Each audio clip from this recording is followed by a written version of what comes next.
Now, this morning, we have something rather interesting that comes along on Easter.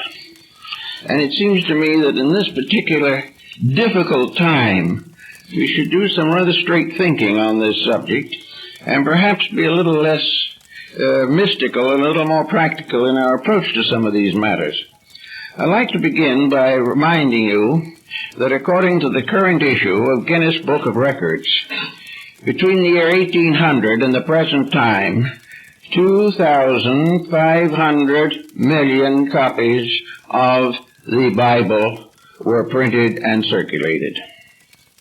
They were circulated either completely or in part, and they were circulated in 1,700 languages and dialects. It would seem, therefore, that we must face the fact that the book has had a tremendous coverage, that it has not only had this tremendous publication since the year 1800, but it has also has been published long before that time, and probably at least 500 million copies were in circulation in the early years of printing. So all over the world this book is known. And all over the world, even among other religions, the book itself is respected. It is recognized as probably the greatest moral code that has been given to mankind. Certainly it is the greatest moral code that has been given to Western society. Nearly all other religions, however, essentially have the same basic concepts. They all have the same deep desire for the spiritualization of humanity. They want human beings to live together in peace. They want nations to solve their problems and become one under the guidance of divine providence. It is therefore, I think, rather important to bear in mind that against this tremendous testimony, a testimony represented today probably by 2/3 of the population of the earth, that in these times the principal objective of religion is not flourishing. The New Testament definitely gives the admonition of Christ, "Love ye one another." This is a statement that can be applied to governments, to various institutions of learning or art. It can be applied to political systems within the structures of nations. It can be also applied to private citizens, their homes, their daily living, and everything that goes to make up the 20th century problems and projects of mankind. Yet at this very time, in Latin America, Christians are killing Christians. In the Near East, Muslims are killing Muslims.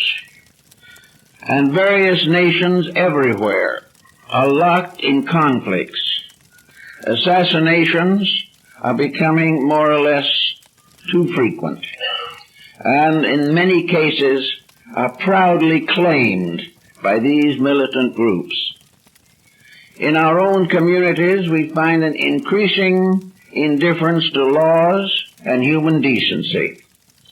We see things that seem to be falling away from the integrities which are most necessary to survival.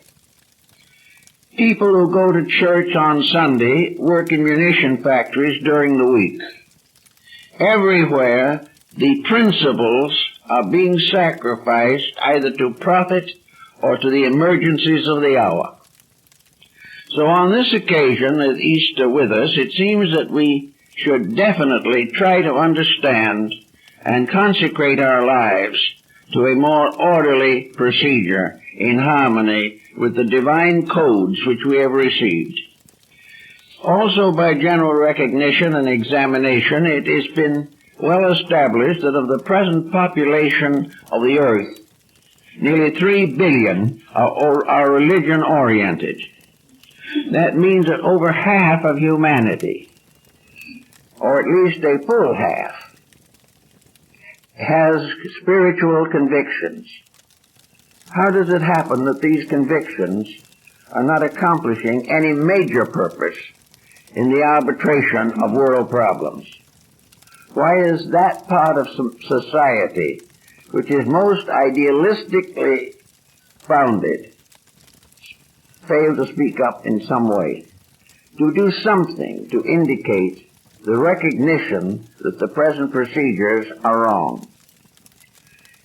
In the 2,000 years since the birth of Christ, there have been literally thousands of wars. And they have become progressively more dangerous, more deadly, and have constantly sacrificed huge numbers of human beings. To what? Today, the materialistically oriented individual has no answer for the problem. He has no answer perhaps for the reason that while he may not believe in afterlife beyond the grave, he has no way of preventing the destruction of him while he still lives. So it is not a problem simply of a religion based upon immortality. It is a religion also that is based upon the protection of mortality to the degree that it is possible. The unbeliever and the person who breaks the common rules of world ethics has no justification and can gain very little satisfaction from the compromises that he makes. So here at Easter time, perhaps it is advantageous for us to consider the mystery of the resurrection, not in terms simply of an event that happened 2,000 years ago, but in terms of a constantly continuing event, the resurrection of realities within ourselves, within our societies, our nations, and our races.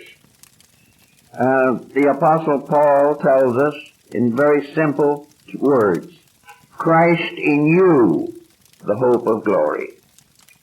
The second coming of the Messiah must be a coming through those who understand, cherish, and preserve his teachings.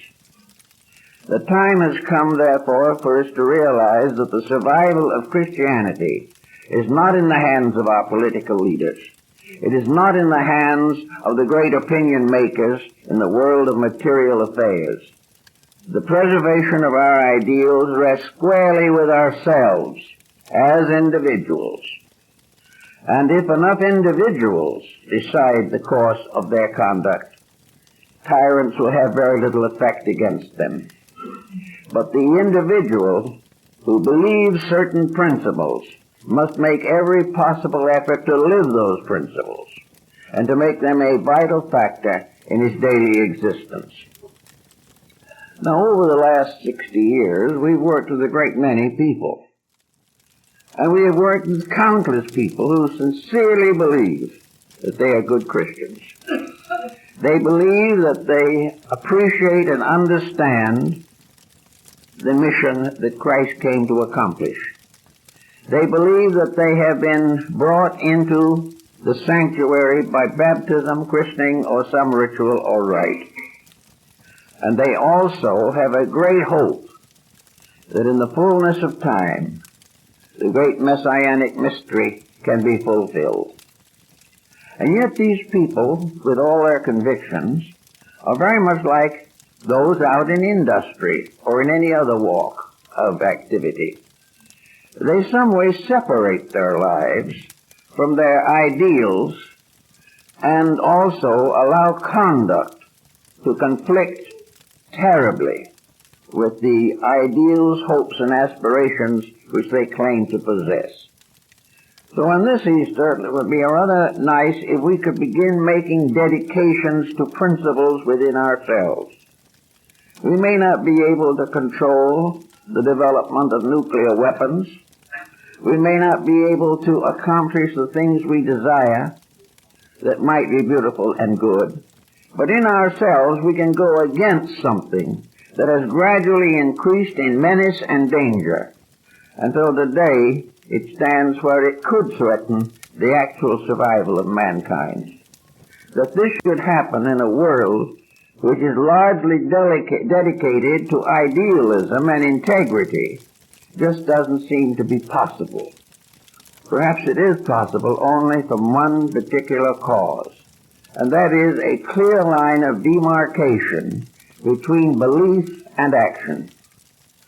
We have beliefs, but in the midst of these beliefs we fall back upon an inferior foundation of action. Let us say that within each of us is a soul that aspires to reality. Also in us, however, there is something else that continually aspires to material security and to the fulfillment of attitudes that have no foundation in truth. That the individual should believe in truth and then not have this truth modify his conduct is a sad dilemma, especially at this time. Now, what are the problems that we most commonly face in the matter of the individual who claims dedication, who claims to believe in the ideals of a spiritual life? Yet one of those persons to whom evangelists come almost annually to revive the spirit of devotion within them. Why should it be necessary to evangelize a Christian world? Where is the Christianity itself? Why do we have to have it brought back to us? Why do we have to be restored to the faith periodically? I talked to an evangelist over in Claremont some years ago, and he said that his experience was you had to save them once a year. Well, that's not a very promising outlook for things in general. Even if we had to save them only once in 10 years, it would still not be what constitutes the true spirit of our faith. It is more a matter of dedication within ourselves. Now, the dedications can be to simple things, but each individual must sometime settle down to the quiet contemplation of the relationship of his own conduct to the religion he claims to believe. If this comparison is not made correctly and constructively, something is wrong. Now, another danger that we seem to find constantly is a terrific clash of creeds. Most persons who believe in a spiritual tradition have developed a belief that they must defend a particular sect or group, that conformity is the secret of salvation, that the individual who belongs to a group must stay with that group, support it, believe it, and live it, and any departure from this group is to be cut off from salvation. Now, this is beginning to wear a little thin among modern people. It is hard to convince an individual that he must belong to a certain group in order to have the approval of deity. It would seem much more reasonable to assume that the blessing of God would be bestowed when these groups get together and each in his own way and in his own light worships the same truth. That there should be all these conflicts, an endless competition of believing, is simply an abstract form of warfare. It is not what religion was intended to be. In my experience, I have seen many homes broken by simply sectarian differences. Individuals who are heartbroken because a child did not marry into the same church. All of these things have lost the true spirit of religion. The true spirit of religion as expressed by Christ in those simple words, love you one another. Now, loving one another is not always easy. If it was, it wouldn't be a virtue. And if it was common practice, there'd be no need to cultivate it. But it is necessary to consider it today. So if you happen to want to find in this Easter a sense of the experience of the presence of God in your own heart, If you want to really understand the messianic mystery as it has descended to us from nearly 20 centuries of human experience and suffering, then it might be very wise to look over our own conduct. Look over the things we do and remember that this conduct does extend beyond ourselves. There are very few people who make mistakes, except these mistakes go on to other people. There are very few individuals who will say a cross word that only hurts themselves. It goes on to complicate the lives of others. It is something that we all have to recognize, that our conduct becomes a kind of program of enlightenment and education. Well, one of the common things, for instance, we have to face here are broken homes. There are too many of them. And yet these broken homes are, for the most part, two persons who claim to believe in God, but have lost faith in each other. And there may be very good reasons why these complications arise. But if the individuals involved are truly sincere, placing the will of God before their own personal preferences in matters, they may find, or would find, that the decision based upon a spiritual cooperation would bring greater comfort, greater permanence, and greater solution, and would bring far less sorrow into the family. The same is true in matters of children, that the children should not have the proper care because of selfishness of parents is contributing to a dangerous situation in society. Even the Chinese knew this. They knew that when the time comes and respect within the family breaks down, the nation is lost. There are all kinds of feuds that arise in life. There are memories that we have to get rid of. Now, we can't really get rid of a memory in the sense of saying, I'm not going to remember. But we can gradually transform an unpleasant memory into a valuable lesson. When we look back, we should not think, first of all, of how we have been wronged. We should think, rather, what our own responsibility was. Did we share in this guilt? Were we partly, at least, responsible? And it's possible, is there some way of reconciling these differences? It is unfortunate indeed for any person to leave this world leaving an unsolved difference behind them.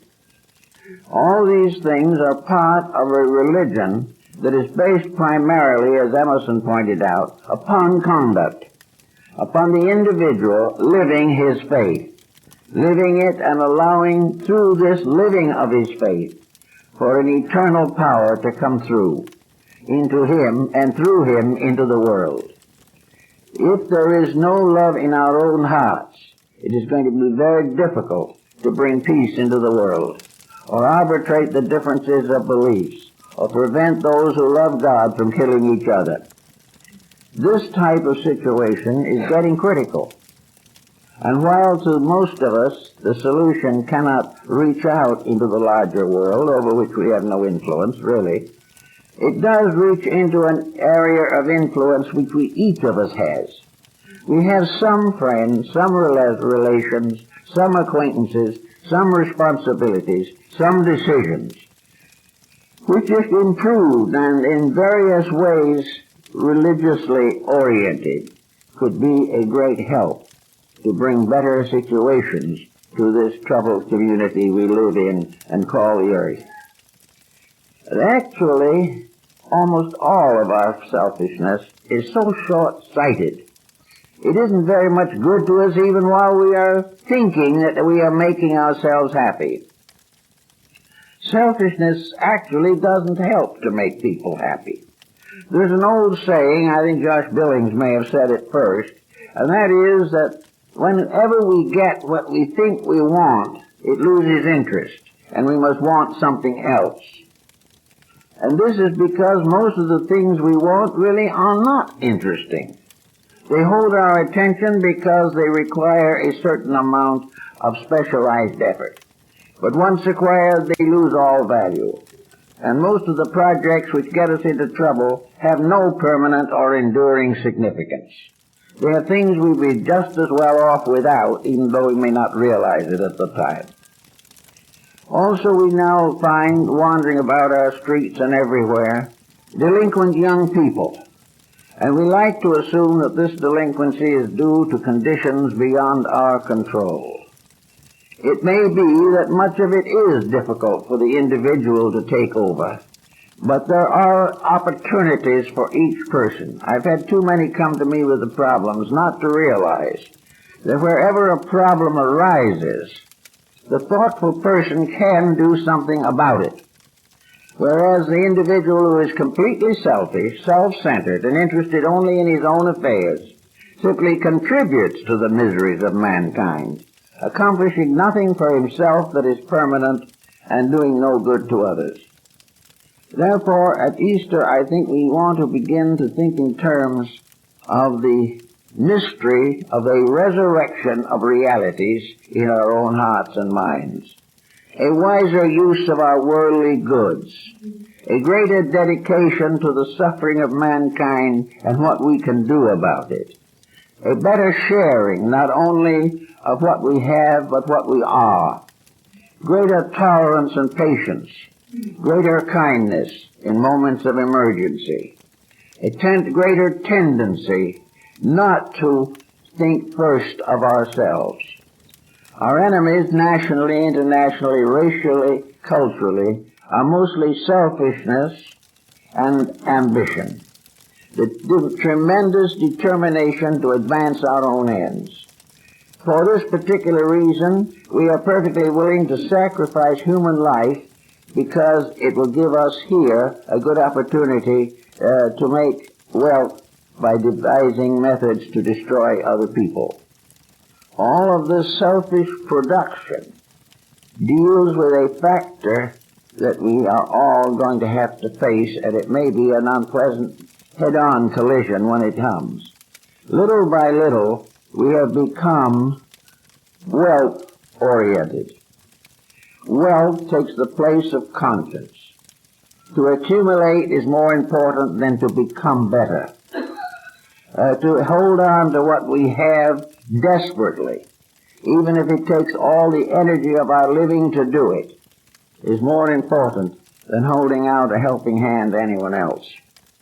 This wealth orientation is also, of course, part of a very interesting pattern that arises in society.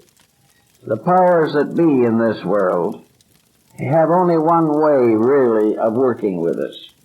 And that is, they have to allow us to get into a certain amount of trouble in order that we can learn what it is necessary for us to know. We have to learn through suffering because we have refused to learn any other way. We have found no real joy in unselfishness in comparison to the joy of being selfish and getting what we want. And we don't think of this as wrong in any sense of the word. And we could moralize it indefinitely, and there wouldn't seem to be much wrong with it. The only thing that's wrong with it is while it's going on, the world is getting worse. Something is the matter. And the matter is very largely indifference to the rules of the game of life. We should know better than we do. We know the mysteries of birth and life and death. We realize every day of our lives that the path of glory leads but to the grave. We know all the time we can take nothing with us, and yet we struggle bitterly to the end, hoping we can depart with what we have in both hands. We can't seem to recognize, by perspective, the grand total of our misunderstanding of life. That we are actually unable to put together the simple facts and try to glamorize an illusion to the degree that it becomes worth living for. So the grand illusion goes on. The individual follows the way of the ages, to be born, to suffer, and to die, as the Caliph of Baghdad is supposed to have said. And this becomes a rule. And yet, why does it have to be a rule? Why should not the interval between birth and the departure from here be a wonderful adventure?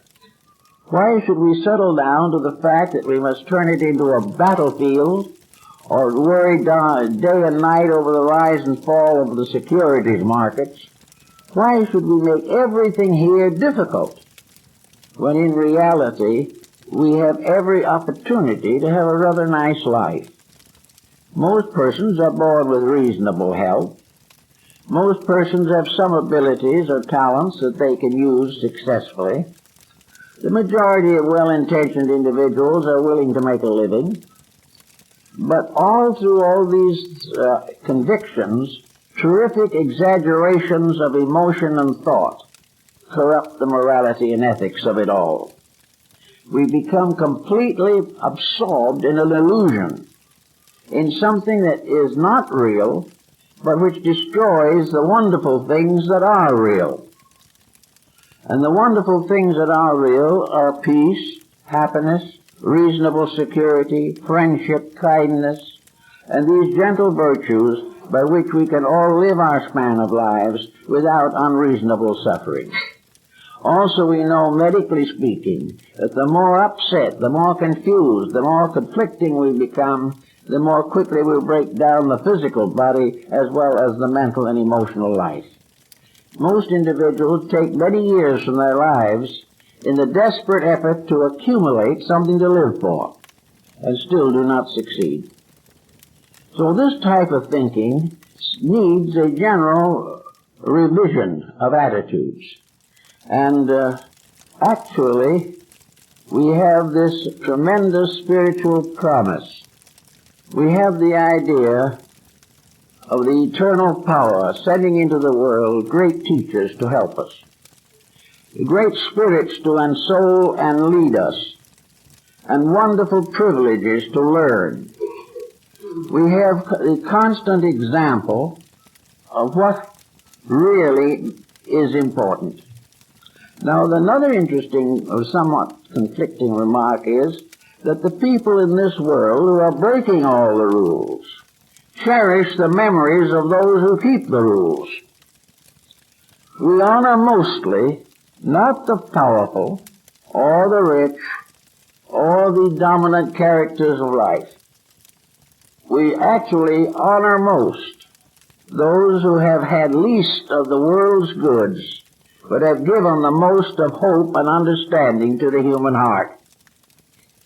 Jesus, they say, had no place to lay his head. He was poor to the end, and has become the uncrowned king of the world. But those who claim that they admire him more than anyone else do not fully understand him when he says, "If you love me, keep my commandments." Now, if the Christian loves Christ, he must keep the commandments. He must keep the rules. And if he keeps the rules will keep him. If he breaks the rules, the breaking of them will break him. So we believe in these things. We cherish them. So the time has come when we must do something about them to create a better condition for the future. Buddha renounced an empire, or a kingdom at least, and went out as a beggar into the world. Confucius left all in order to teach. Lao Tzu, disillusioned, went out into the Gobi Desert, leaving behind a world that never understood him or what he was trying to do. Muhammad was poisoned. Pythagoras was assassinated.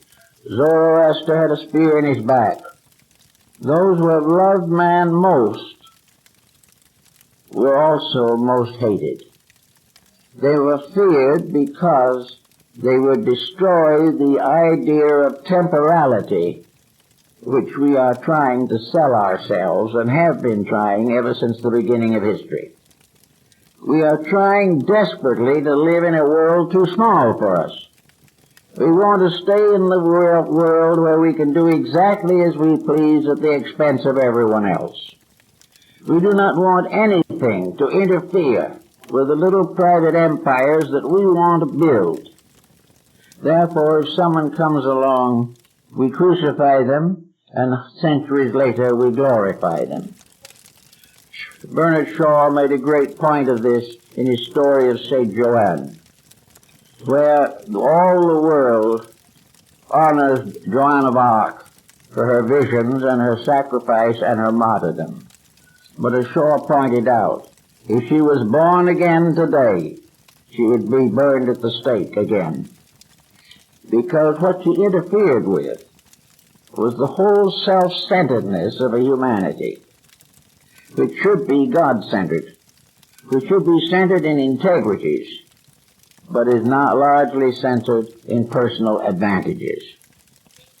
So at Easter, I think it'd be very good to try to make peace with realities.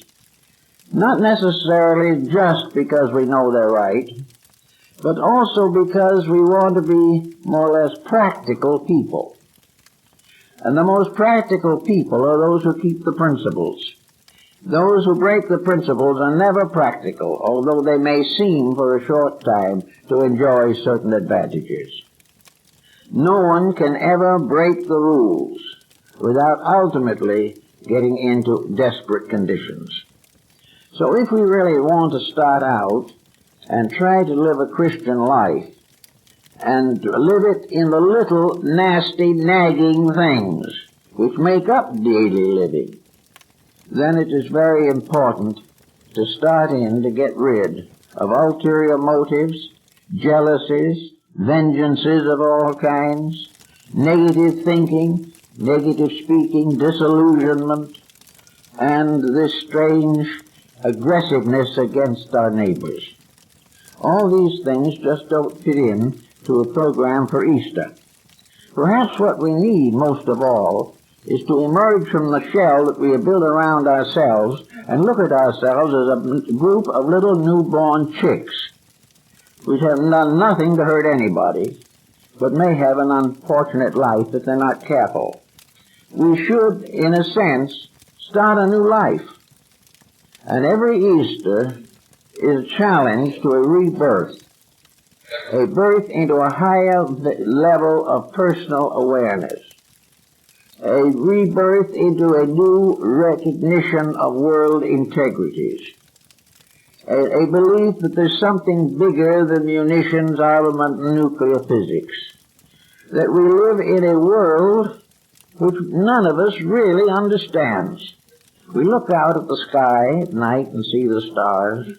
We look down to the earth and see green things breaking through, and at this season of the year the earth is fruitful, and most of the wonderful beauties of nature come out of the earth to be reborn again. Trees are reborn from the darkness of winter. Everywhere nature takes on a new life because of the coming of the sun at the vernal equinox. In a sense, therefore, the Christian mystery has to do with the Son of Glory, the tremendous light of inward love and faith, and the signification of its resurrection every year at the vernal equinox. The ancients worshipped the vernal equinox because it became a symbol of a revelation of integrities. It became a symbol of the annual rebirth of hope, rebirth of faith in humanity, of charity, and of all the good things we long for. It would be good, therefore, that in our personal living, every year at Easter, there would be another release of our own divine content, our divine internal, that on this particular day we should herald again the glorious rebirth of light and truth, that we should overcome the belief in death and realize the mystery of life everlasting. Each year could be a time for a new statement of faith, a new review of the year that is gone. Pythagoras of Samos recommended that the philosophical-minded people look back over a period of time, a year or even a day, and try to see what it really meant. That it is not something you just forget about and dash on to something new, Look back over a year and find out what you learned. Find out whether you have learned to have greater faith or have lost more faith. Whether you have been able to remedy some mysteries and some misfortunes of life or have simply made new ones. Perhaps you have regained a friend that was lost. Perhaps you have lost a friend that you could have saved. Look over the year and see what it all adds up to in a great pattern far beyond the boundaries of our homes, our communities, and our planet. That all of these processes have to do with life. And the life in us is the same as the life in the star. We are all part of one eternal life in eternal manifestation. And it is our privilege and our right to channel this life, this light, into ways of integrity and creativity. It is perfectly possible to recognize the problem of the Last Supper, in which we find the symbolism of truth becoming the nourisher of reality, hope, and love, dying for us. And that at the Last Supper we have the symbol of truth being sacrificed for us and being fed to us, that by this union, as in the Pentecostal mystery, we partake in the eternity of the life, body, and blood of truth and salvation. Therefore, that at this season, the truth that went into us, maybe over a period not only of years, but of many lives, the truth that was locked in us from the beginning of existence, the truth that is locked in every star, in every planet, in every cosmic system, that truth should be celebrated on this day because of its resurrection. And we should provide it with the opportunity to reveal more of itself. That in each year as goes by, the inner life of the individual should have greater expression. We should have more opening up of the inner and not have it constantly imprisoned by the selfishness of the lower personality.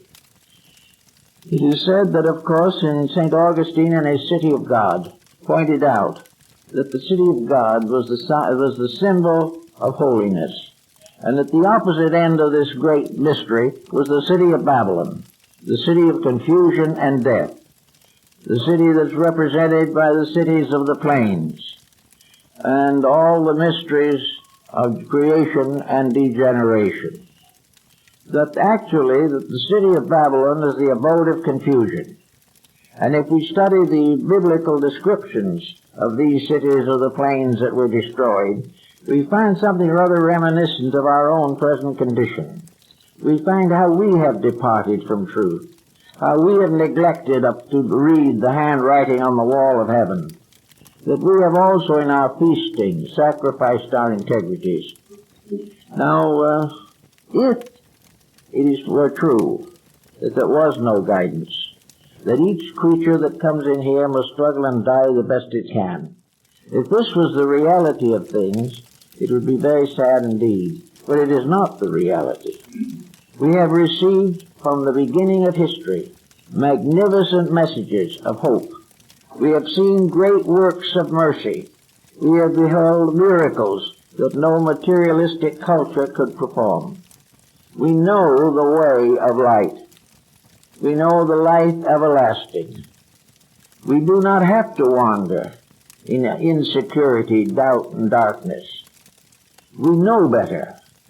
But between the knowing and doing, there is this something that is interposed, a tremendous self-conceit, a self-seeking search for personal advantage, selfishness, and egotism, and the inability of the individual to contemplate the possibility that he is making a mistake. This arrogance in us stands between us and the things we most want, the things we most need. And as long as we continue to break all the rules, we will continue in trouble. It's looking out as we do at the present time, it is embarrassing indeed to find that there are scarcely any efforts to cooperate between various structures of society. There are hundreds of little groups fighting for certain special privileges. Every group wants advantage for itself, not for all. It wants to be the leader, not one of many. Each of these groups will go on strike and even go into violence in order to gain some temporal advantage paid for by the blood and life of their fellow human beings. All this goes on, and it all is assumed to be right and proper, the way it was intended to be. Cruelty was never intended to be. Cruelty was the result of being blinded to what was intended to be. Now, most people today are getting a little tired and a little sick and a little worried and a little frightened. Therefore, perhaps as never before, this Easter has the power and the strength to really get in at our own internal lives. That now we are sufficiently disillusioned with what we're having and what we're getting, that we will gradually learn to rectify conduct. It doesn't mean that we have to go on a strike and assassinate some more people. It means, however, that we can simply do that which we believe to be right and refrain from doing that which we believe to be wrong.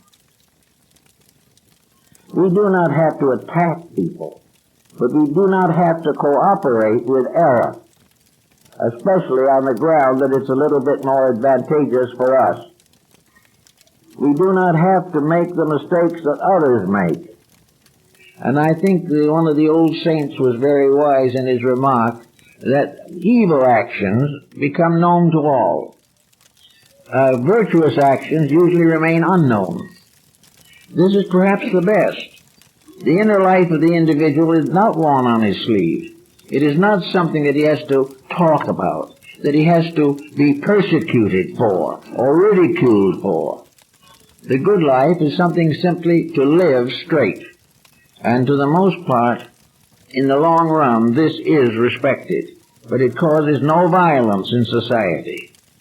And as the scriptures have pointed out, the treasures that are stored up in the inner life of the individual are not taken from any other person. No one is poorer because we get stronger in righteousness. No one is deprived because we gain greater insights. Material problems make us perhaps pauperize each other, but the spiritual integrities of life help us to redeem and enlighten and protect each other throughout all the years of life. Now, there are various ways of trying to get to this point. And one of the ways, I think, is through a kind of meditative visualization of the situations as they exist. Behind this little thin veil that divides the physical world from what we cannot see, behind this veil is everything that is important. And we haven't quite got the vision to see it. Some think they have and hope they have, but very often their testimonies are arbitrary and conflicting. One thing is true, however, that through a kind of internal meditation upon the realities of life, the recognition of big things in nature and in the universe, things that we may see either in a great tree or in a tiny flower at the foot of a bush, things that bring to us nature, that show us the infinite diversity of activities which make up life, the ever-present manifestations of a divine energy, that all things live because of one life. All things live because that one life is growing in them. And the growth of that life is evolution. It is the spiritual ideation, the final unfurling and unfolding of the great divine potential in the end, that we may all become as gods, knowing good and evil. That must come in the due course of time, that we shall become this particular being, a being in which the perfection of life is glorified, and that we become great not in ourselves, but because of an eternal greatness that lives within us. The Oriental mind, particularly in the Northern Buddhist system, uses the concept of the Lord Maitreya to recognize the ever-coming reality.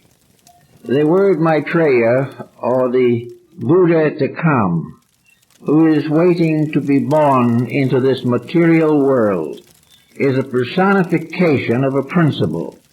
It is not a man sitting up in a heaven somewhere waiting to be born, or a woman doing the same. The actual point of it is that the ever-coming Messiah, called Maitreya in the Orient, is simply a word which means kindness. The word Maitreya, the Savior of all nations, is kindness, and it is to come. It is waiting somewhere to come into the lives of all of us. Kindness is the healing power. It is the miracle. Kindness winds its way through all phases of existence. It binds up all wounds. It ends all animosities. It closes forever the gates of wrath. So somewhere this kindness is. And one place where we know it is in ourselves. We have had moments of it. There have been moments when we were very kind. Then there were moments in which we forgot to be kind. There are moments when we have been heroic in the terms of the expression of the best parts of ourselves. But then we get back to the daily procedures of life, and all these things fade out, and we begin again to nurse our little selfishness at the expense of the greater part of ourselves. Now, what is the answer to it? Supposing we did try to cultivate kindness, that we recognize that wherever kindness is, the blessing of heaven is upon it and upon those who practice it. Supposing we say, well, that's going to be very expensive. If we're really kind, we're going to have to forgive people for things they've done to us that we don't think were fair. We have to try to get over the common impulses to improve our situations.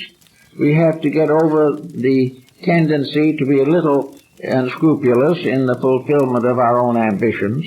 These things are going to be difficult. The question is this true? It might be true if we were going to be here forever. But what is the reason why we cannot do these things in the view of the fact that in a short time we just aren't going to be here for a while? And we may be back, but if we come back, we will be ruled by the degree of kindness that we have developed. The one thing we can take with us is self-improvement. And if self-improvement is nursed and nourished, it is the one asset that can come out of material life. 10% on the bonds won't. None of these things can. They may all be all right in their place, but wherever the individual allows unkindness to motivate his action, he is committing a mistake. And that mistake is going to stay with him until he corrects it. And it is always going to stand between him and joy, between him and peace of soul, between him and his own conscience. Now, conscience is very valuable in this particular situation. Some have felt that conscience is a sort of hereditary virtue, a sort of self-hypnosis.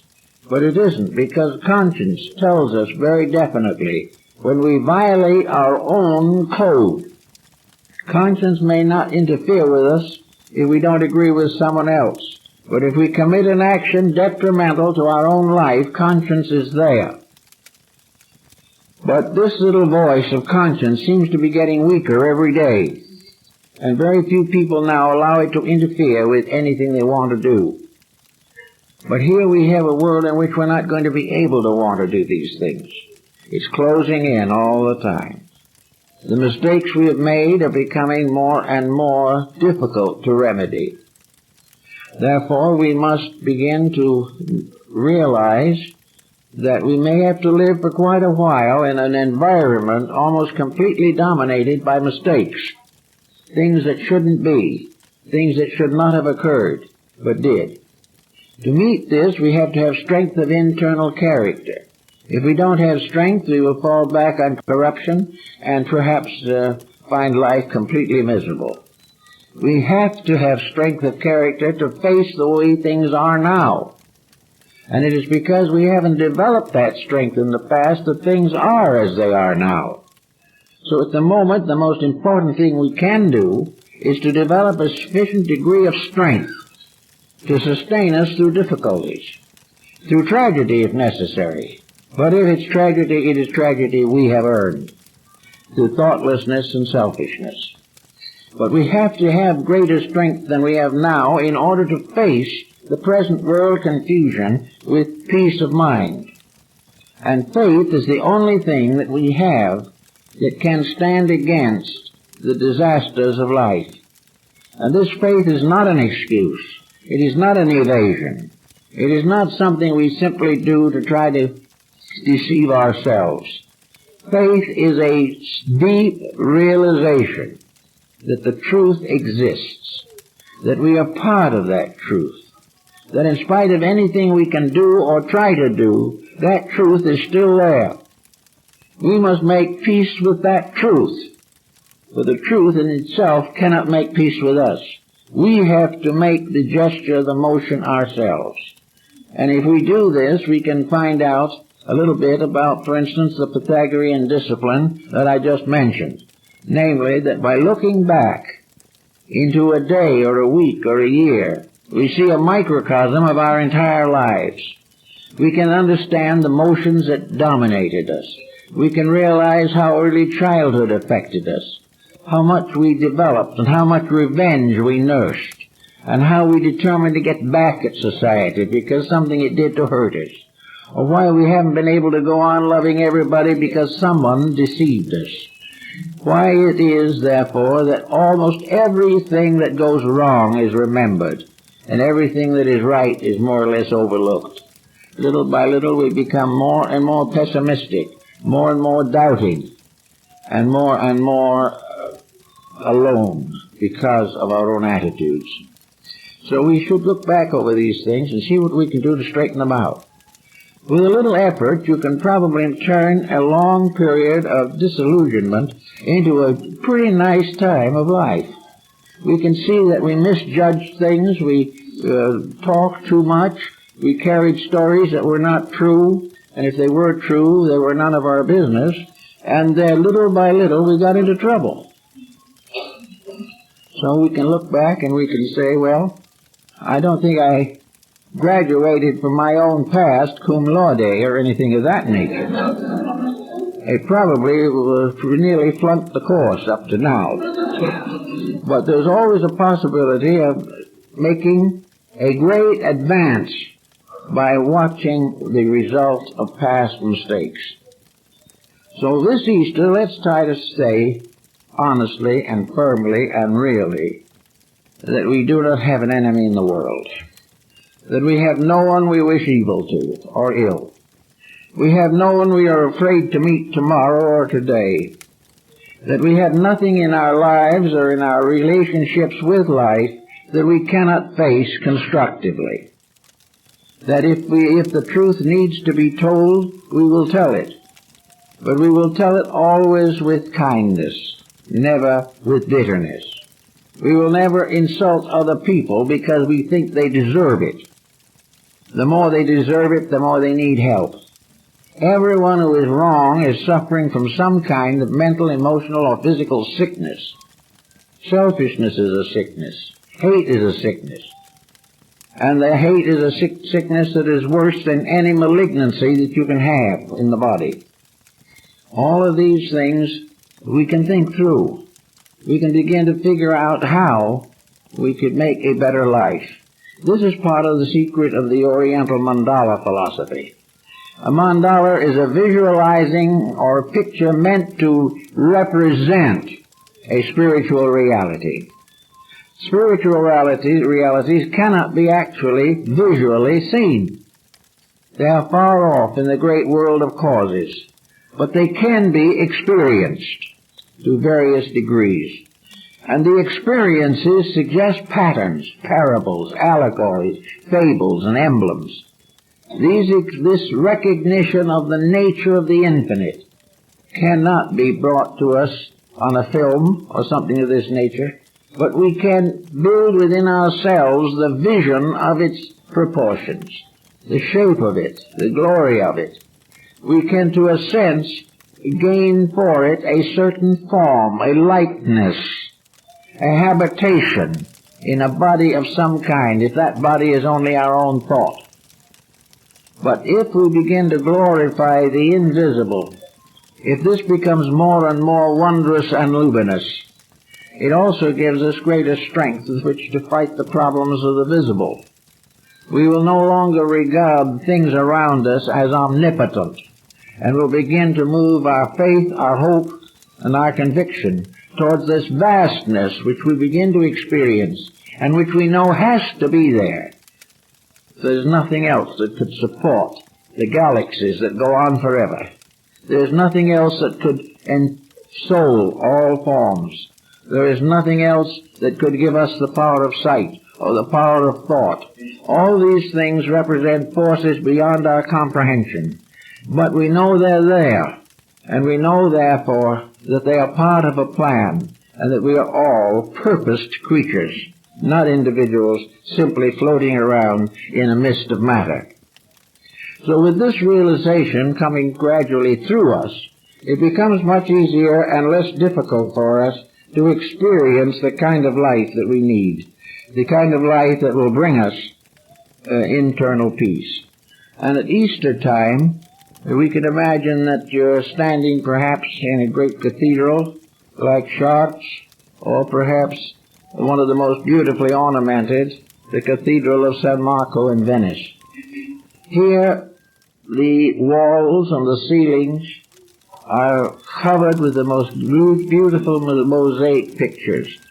Pictures in the domes of the various rooms that rise up like clouds into the sky. We see the heavens unfold, as in the chapel of the Vatican, the Sistine Chapel. Everywhere these mosaics, paintings, symbols represent a larger world, a world beyond our comprehension, really, but a world which in some mysterious way we know has to be there. Because if it was not there, we would not be here. We are inevitably bound to causes that we cannot see, without which our own existence would be impossible.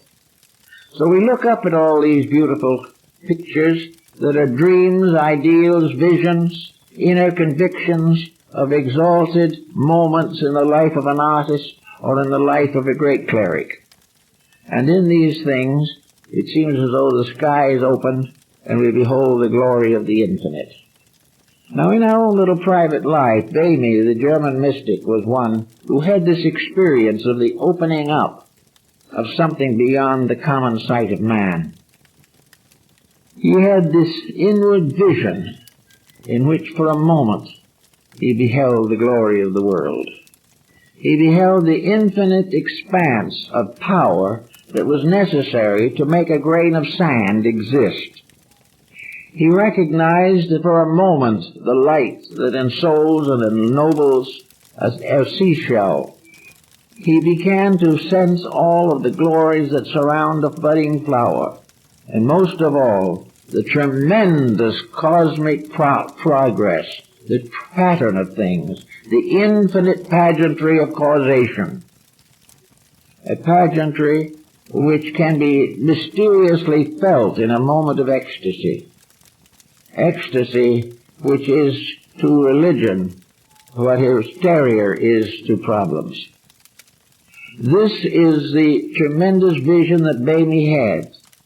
He beheld the great light of things, and he realized that behind it all, somewhere, is the supreme mystery.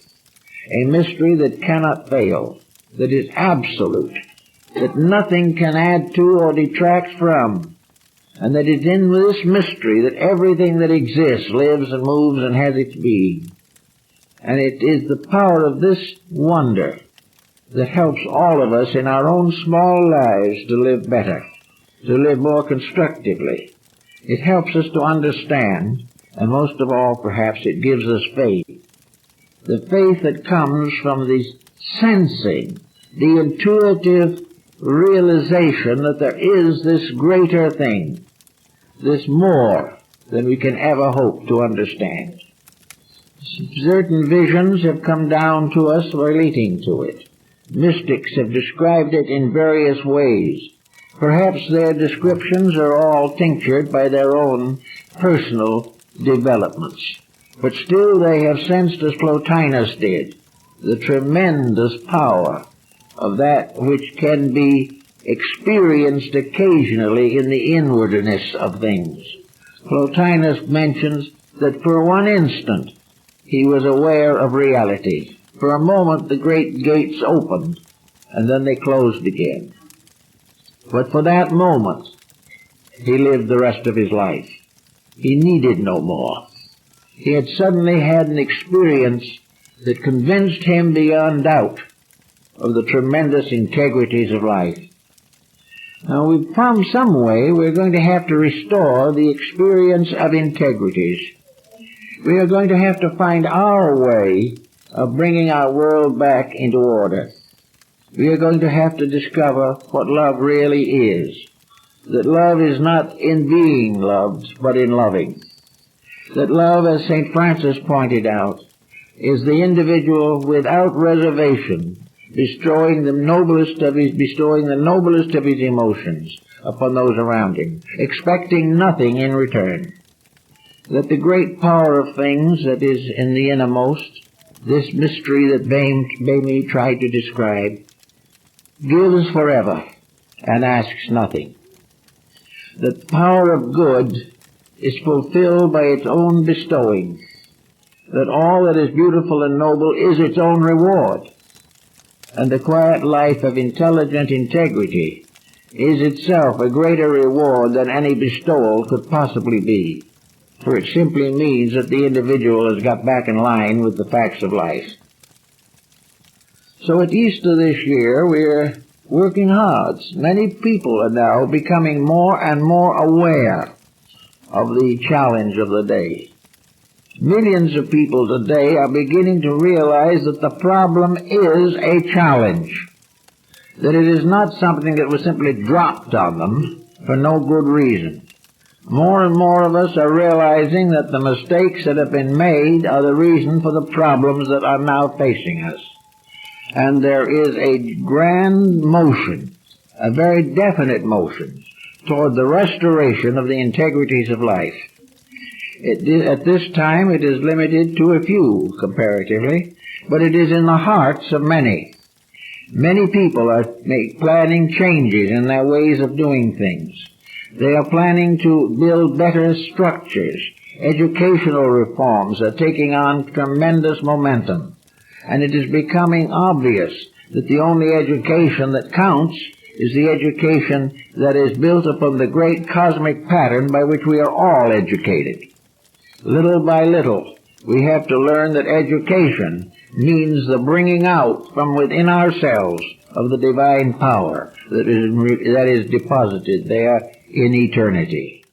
Educo, meaning to draw forth, has been interpreted to mean cram in. We have crammed in all the things we didn't need to know. We have built up a tremendous reputation for abilities that will only serve us until we retire. But the thing that has to happen is that conscience and consciousness have to come through the individual. We have to be taught to become what one Montaigne, I think, once called a pen in the hands of a ready writer. This coming through from within is the real end of education. The real end of society is that, as Cicero said, society has as its ultimate that all human beings will live together in social compatibility. Society means that.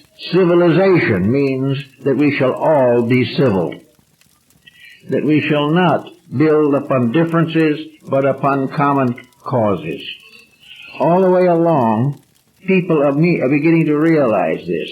There is a strong movement now to reform the entertainment field. We're getting hopelessly disillusioned. We're getting bored to death by an inundation of commercialisms. But we've done it. Each individual who thinks he's got 5 cents to profit keeps it up. But gradually it is becoming so obnoxious that most people are disillusioned. The returns and records and announcements on various reports show that entertainment field is losing ground very rapidly. Why should it? Because to the large measure of things it isn't entertaining. Actually, entertainment must be useful. Entertainment must help the individual to see the values of life. Entertainment must have certain background in realities. And it must also inevitably point out the importance of that which is the best. Until these things happen, entertainment will be contrary to the conscience of many people. And this conscience is becoming more irritated every day. The same is true in land allotments, in food, in clothing, in natural resources. All these are gradually coming into focus as proof of the fact that we have been indifferent to integrities, that we have been thoughtless, and that we have allowed personal and immediate considerations to destroy the world, or try to destroy the world, which was given to us to beautify and protect. So little by little, the Christ in us, which is the hope of glory, is breaking through. We are finding it in nations that have long been trying to establish godless societies. The godless do not increase in number. The godless are not gaining in power. Many of them are turning back to something that gave them internal consolation in integrities.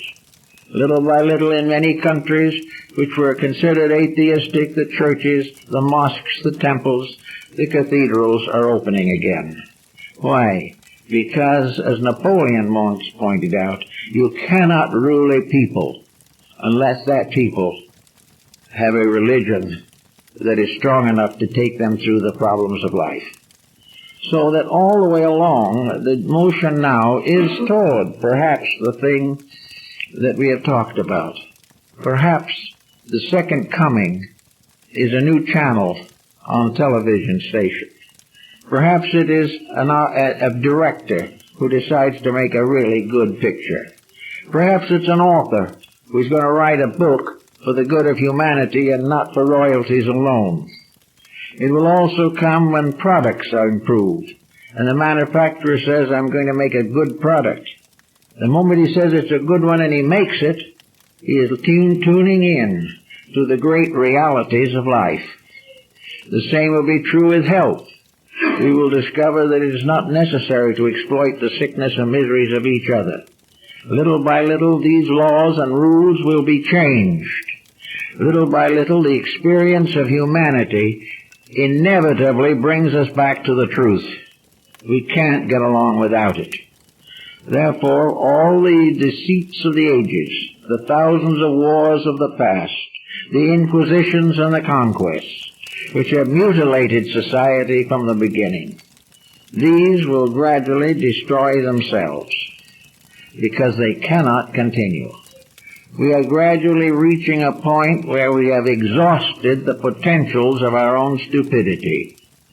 We have no longer anything to support the foolishness that we continue to consider to be so important.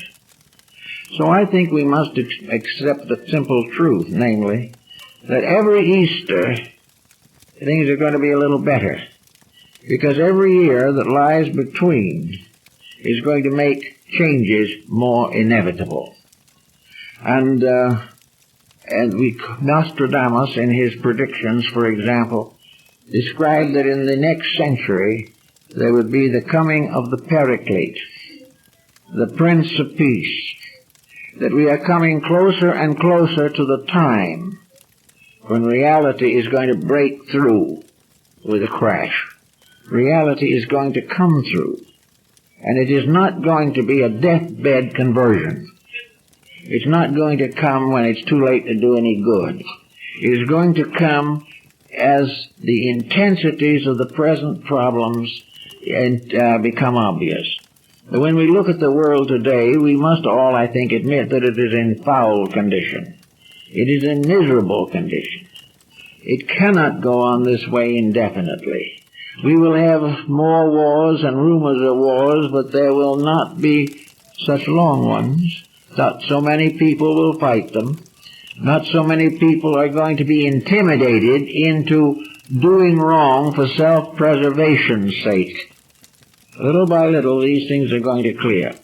And looking over the last year's reports, there seem to be so many rather hopeful signs and indications of people waking up, finding new values, finding greater privilege and opportunity in working with the young and taking care of the desolate. We are becoming here a nation accepting into ourselves the sufferers from 50 countries. Now, it may seem this is a terrible strain upon us, but I think it is the way that Christ would have wanted it, namely, that we shall take care of the little ones, and that those who suffer, we shall sacrifice for them if necessary.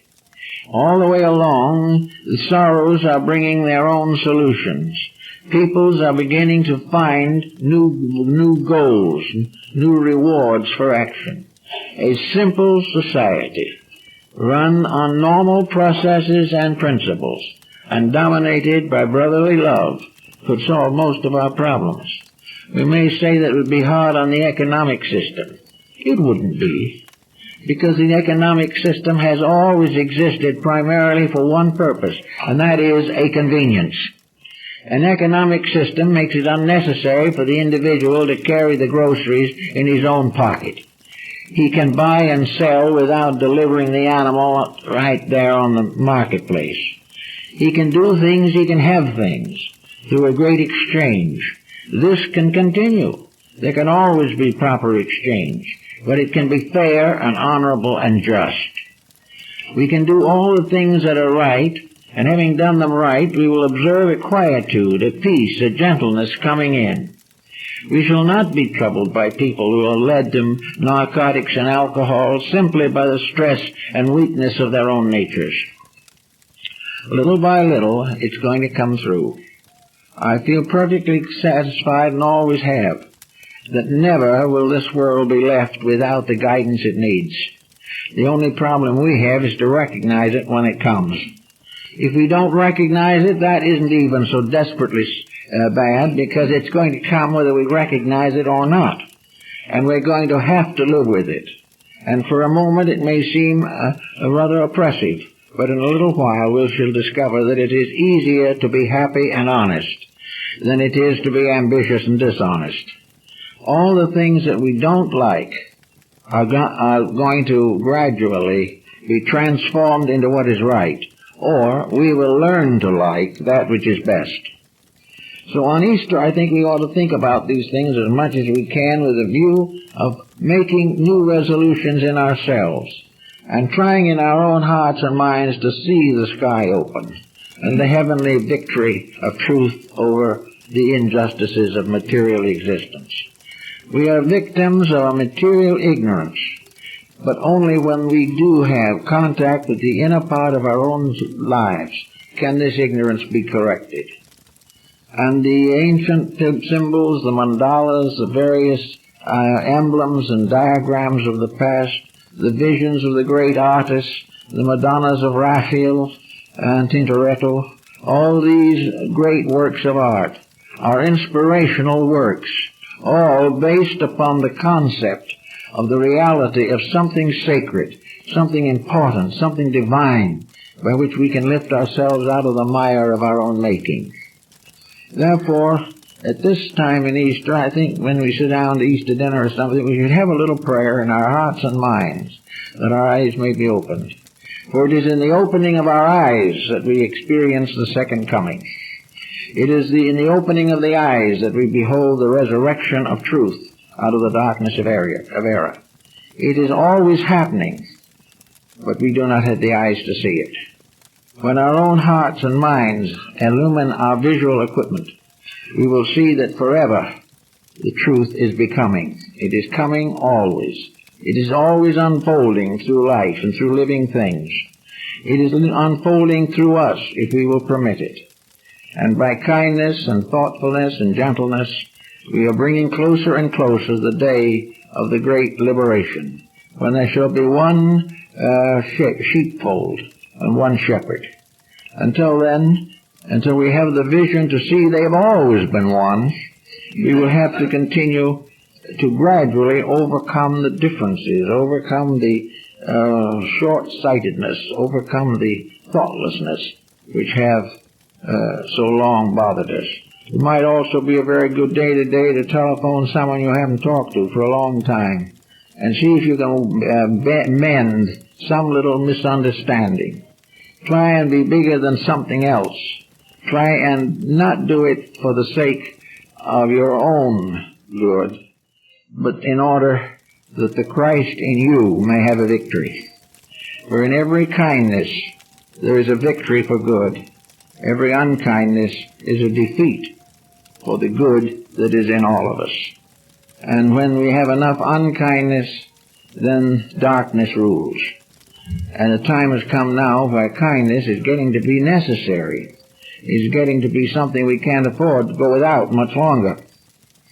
So wherever we go and whatever we do, let's try to be cheerful. Let us know that God is in His heavens and all is right with the world. Let us have faith in the integrities of life.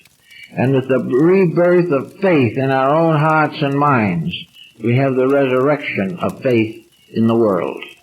And in each of us, the mystery must first be celebrated. We must first discover that our faith is stronger than our fear, that we can go forth doing the things that are necessary, ready and willing to bear the responsibilities of constructive action. Until then, we will have the same problems. We can't go much longer. The nuclear warfare is around corners, but it will not be allowed to hurt. It will not come to its ultimate victory, because there can only be one victory, and that is the victory of love. Everything else must pass away. All the hates and selfishness of empires. The great empires of the past are gone. The empires of the future will go also, unless truth controls and directs their existence. And we are now not only able to see these things, but we can read about them. History is available to us. There is much to inspire us to make the changes in ourselves that are desperately necessary. And when we make these changes, we shall no longer fear. There will be no fear of what might happen to us, or what we have, or who we are. These things cease when a great faith takes over, and we realize that at all times and forever we are part of a divine plan, and the God in us can no more die than the God in space. This is something we have to learn to understand and recognize and do the best we can with. But let's, in Easter this year, let's try to think through some action. It's only a small one. And say, I do this in the name of the Lord. I do this little deed. I give to someone who needs. I say an encouraging word to someone who is in tears or in sorrow. I hold out friendship to someone who is alone. I try to bring peace to a troubled person. And if what is necessary is a loaf of bread, I'll find that too. I will do something as a restatement of my bond with heaven.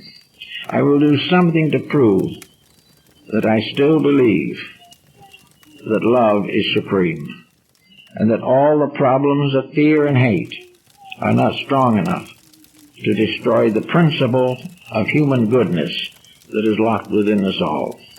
And so, for all of you, I wish a very happy Easter.